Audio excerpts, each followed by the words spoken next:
I've accidentally caused the death of another person. What happened? When I was younger playing Xbox whilst at my grandparents' house, I had left the room to go to the bathroom, leaving my wired controller on the floor.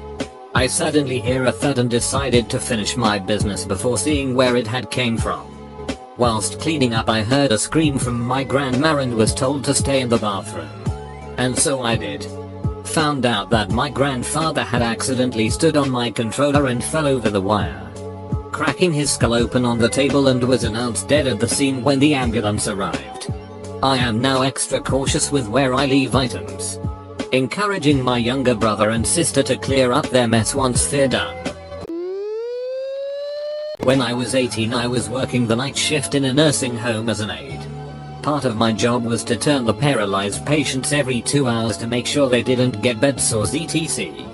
This one particular resident had late-stage Parkinson's diseases and her muscles and joints were stiff and brittle and she was catatonic. As I was flipping her from one side to another, I applied light pressure to her leg to move her back a bit and this snapped her femur. Given her age and health, the doctors decided that surgery was dangerous and she would have to heal on its own, if at all. Because of this, we could no longer flip her, which resulted in bed sores. She eventually went septic from those bed sores and died of septic shock. I always felt so bad about that. When I was 4 years old, my mother was roughly 3-4 months pregnant. One day I was supposedly crying and throwing a tantrum over a toy or something.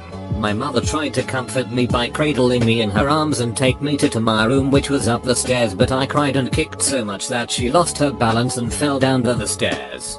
I was unhurt and mother recovered without any lasting injuries.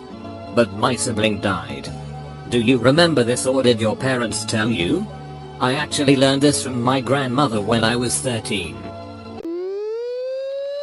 When I was 4 and visiting Japan, I opened back door of a car in Japan to the sidewalk, but a motorcyclist driving in that space between the curb and road slammed into it. Blood everywhere.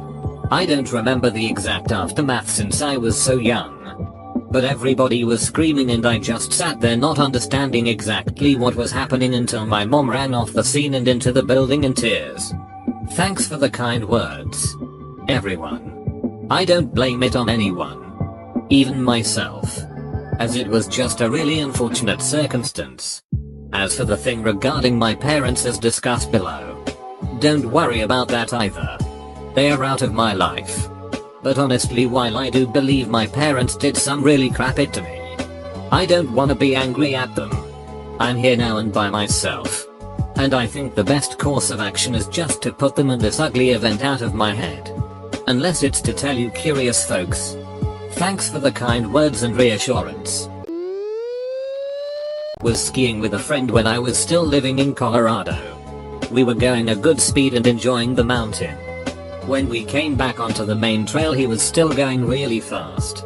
I yelled at him to slow down and an elderly lady ended up merging at the same time as he looked back at me. My buddy is a good sized guy and ended up colliding with this old woman.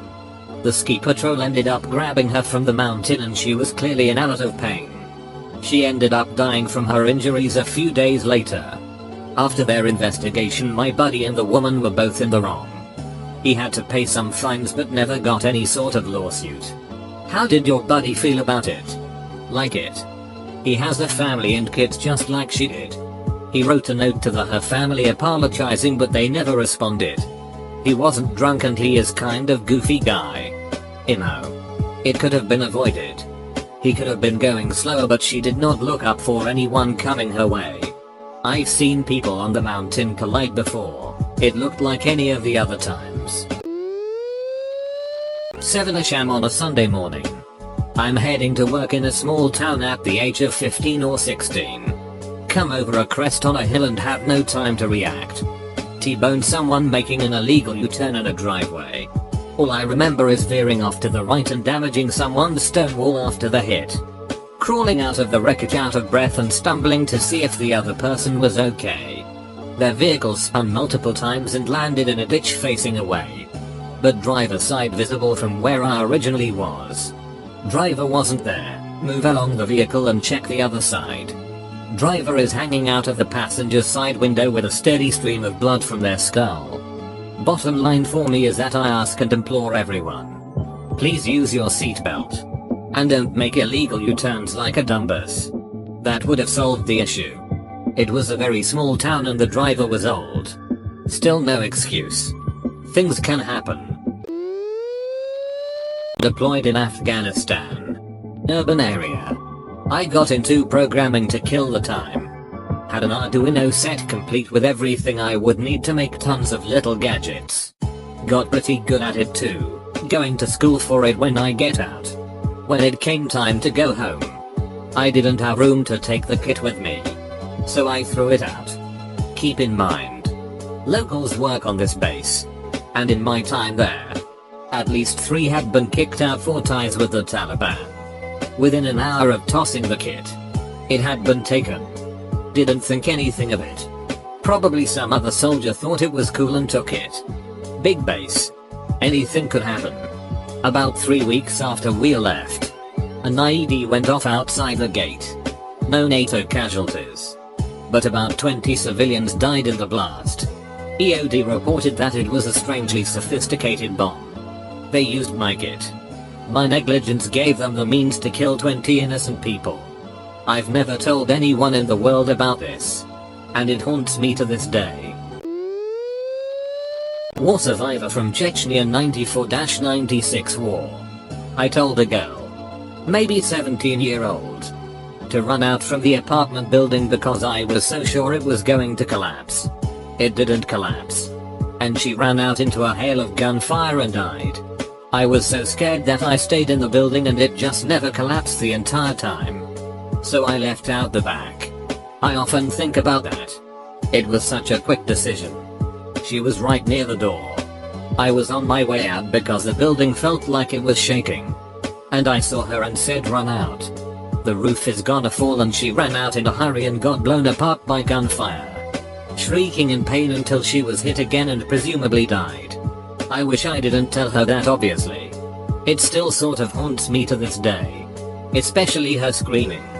But I also know that I made the decision in goodwill, trying to save her life.